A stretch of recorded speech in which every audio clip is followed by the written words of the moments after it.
Let's talk about the 2028 presidential election. And no, you did not time travel, it is still 2025, and yeah, I know it feels way too early, especially considering how damn slow that Donald Trump's second term is dragging along. But let's be real, it's pretty unlikely that someone totally new pops up out of nowhere and ends up winning in 2028. I mean, most likely, that person's already in the picture, and we probably know all the main names by now.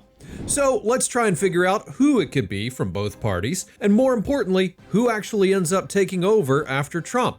I'm gonna ask AI to predict the top candidates for 2028, tell me who it would vote for, and who it thinks will actually win and become the next president of the United States of America. But before we jump in, don't forget to subscribe to the channel if you haven't yet. Be sure to share this video with someone who would like it, and drop a comment below on who you think is going to win 2028. Kamala Harris? JD Vance? Elon Musk? Oh, for God's sake. Let me know down there in the comments. All right, thanks a lot, and now let's get into it. Have you ever scrolled through the news and felt like you're living in two different countries? One side says total corruption, the other says the golden age, and they're talking about the exact same story. That's why I've been using Ground News, today's sponsor. Ground News isn't just another news outlet, it actually shows how every side is covering the same event. No getting stuck in a left or right bubble, you get the full picture side by side. Take this one. Trump extends Mexico's 25% tariffs for 90 days. Over 100 sources covered it. Left-leaning headlines said Trump chickened out. Right-leaning ones said he held the line. And Ground News lays it all out. What each side is saying, how biased the sources are, how factual they've been, and even who owns them. For this story, 86% of the sources were rated highly factual. And if you follow topics like US politics or AI, Ground News makes it easy to stay updated on exactly what you care about. It even shows you which stories are being ignored by the left or the right, the blind spots most people never even see. So here's the deal. Head over to groundnews.com/AI or just scan the QR code on the screen. You'll get 40% off the Unlimited Vantage plan, and that's only $5 a month. The discount only works through that link, and you'll find it in the description and the pinned comment. Again, groundnews.com/AI. Huge thanks to Ground News for supporting the channel. Now let's get into the chat. And here we are. To save a little bit of time, I already asked it to do all the research so it's fully up to date, and now we can get to the first question. So, ChatGPT needs to be clear, straightforward, totally unbiased, and always have its own take on whatever I throw at it. First off, I want to know who AI sees as the top candidates from the Democrats and who it thinks will actually end up as the nominee, and here we go. If I had to bet on who the Democrats will put forward in 2028, assuming Biden doesn't run again and Trump finishes his second term, then two names rise above the noise: Gavin Newsom and Gretchen Whitmer. I'll explain why I think both are very likely to run and possibly even end up as the ticket together. Gavin Newsom is the most obvious name. He's been acting like a national figure for years already. He's polished, he's aggressive when needed, and he's clearly been grooming himself for the national stage. Look at what he's doing. Taking on red states, debating Ron DeSantis on Fox News, hosting a national podcast and media interviews, and even traveling to China to talk about climate policy. That's not the behavior of a governor faced only on California. He's trying to build a national image, and he's doing it with zero subtlety.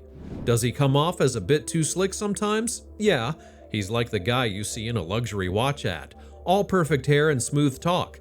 That turns some people off, but for Democratic donors and operatives, he's safe, tested, and progressive enough to keep the base happy.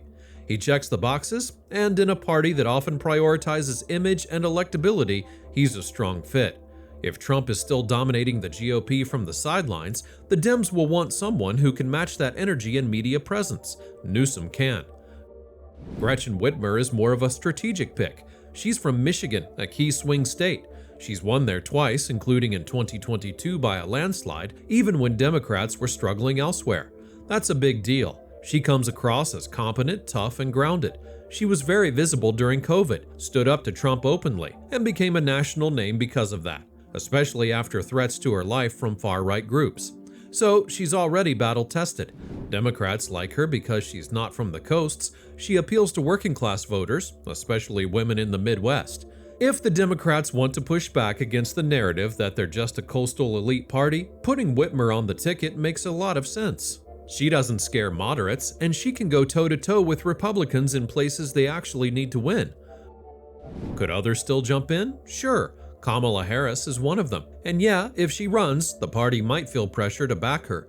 But her approval ratings haven't recovered, and a lot of Democrats are probably hesitant to put everything on her again after her 2024 loss to Trump. Renominating someone who already lost could feel like the party stuck in the past, repeating a mistake instead of moving forward. The momentum behind newer names like Newsom or Whitmer feels stronger and a lot less risky.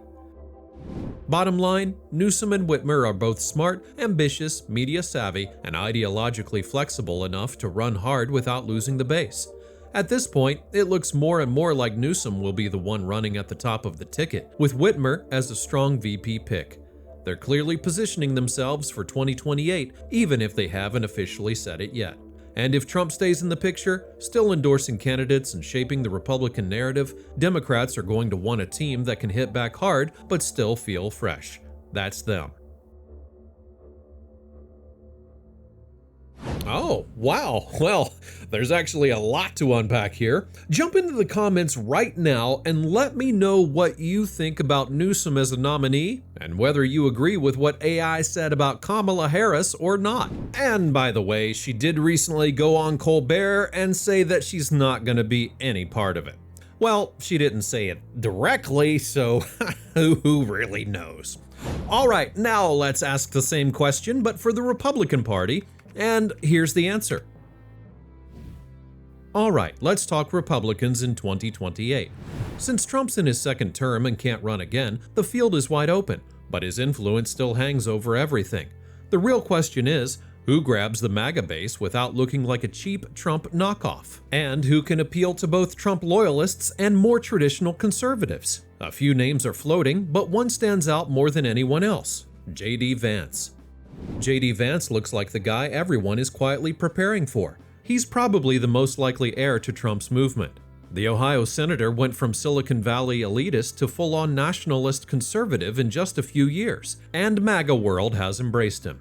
He speaks their language, populist, combative, and anti-establishment, but with a bit more intellectual edge. He's been one of Trump's loudest defenders in the Senate and has real credibility with the base. If Trump gives him a nod, that could mean everything. But even without that, Vance is positioning himself as a post-Trump figure who can carry the same torch, but with less baggage and more brains. And Republicans might want that. Someone who fights the culture war, rails against elites, pushes protectionism and isolationism, but can still sound coherent on TV and debate stages. That's Vance. Ron DeSantis is still technically in the running. Even after his rough 2024 primary loss to Trump, he remains governor of a major state, has donor support, and a strong conservative policy record. But the truth is, his national image took a real hit. He looked stiff, got overshadowed by Trump, and didn't connect with voters outside Florida.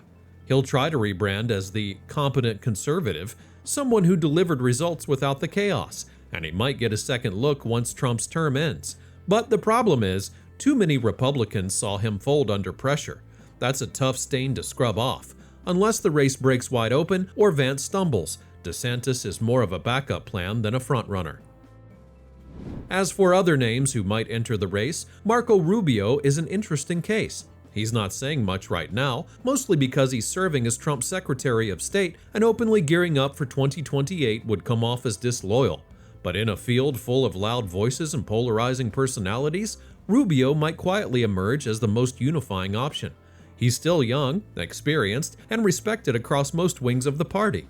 He's conservative, but without the radical edge. That makes him one of the few figures who could appeal to both MAGA-aligned voters and more traditional Republicans without tearing the country apart in the process.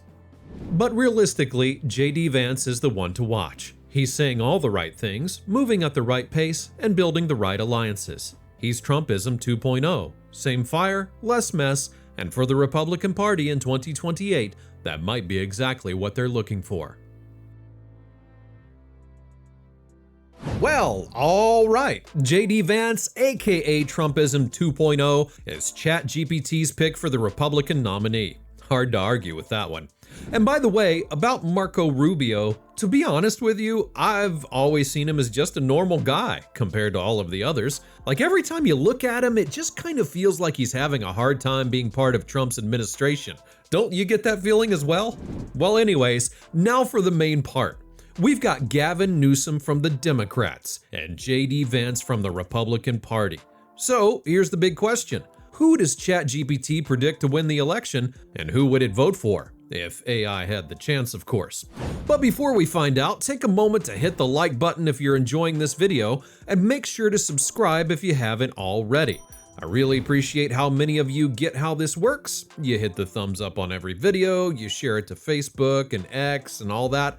I see everything you guys do, and I really appreciate it. The channel's growing fast, and that wouldn't be possible without all of your support. All right, thank you so much, and now, let's get to the big question. So, ChatGPT picked Gavin Newsom and JD Vance as the nominees from both parties. Now, let's ask it who it would vote for and who it thinks will win in 2028 and become president. Here we go. If the race ends up being Gavin Newsom versus JD Vance in 2028, then JD Vance is more likely to win. Here's why. Vance would enter the race with the full backing of the MAGA base, likely Trump's endorsement, and a clear, aggressive message that energizes rural voters, working-class conservatives, and anti-establishment independents. Kamala Harris's 2024 loss already proved that Democrats are struggling to hold swing states like Michigan, Wisconsin, and Arizona. If Vance plays it smart, focused, disciplined, and without personal scandals, he has the momentum and the map to win. Newsom, while polished and popular amongst liberals, has serious weaknesses. He's too closely associated with California, which is seen by many swing voters as a symbol of progressive overreach, homelessness, crime, high taxes. Republicans will weaponize that nonstop. And unless Newsom can connect with middle America in a way he hasn't yet, he risks repeating Hillary Clinton's 2016 problems: high profile, well-funded, and totally disconnected from key voting blocs. Vance, on the other hand, speaks the language of economic frustration, culture war resentment, and institutional distrust, and he does it more coherently than Trump. That's a potent combination. As for who I'd vote for, I'd pick Newsom. I don't like Vance's isolationist and culture war-heavy approach. He's smart, yes, but he leans hard into division. Newsom's not perfect, but I'd take a technocratic progressive over a polished populist nationalist. He's more predictable, more stable, and more in line with democratic norms. Prediction: JD Vance wins the presidency. Personal vote: Gavin Newsom. No thank you, but let me know in the comments what you think about this prediction, and don't forget to leave a like, subscribe to the channel, and hit that join button to become a member and support the channel directly. After that, go and check out the previous video where ChatGPT rated Donald Trump's 6th month in office. It breaks down the strikes in Iran, alligator Alcatraz, his shift on Putin, and the entire mess with the Epstein files. Thanks for watching, click on that video, and I'll be waiting for you there.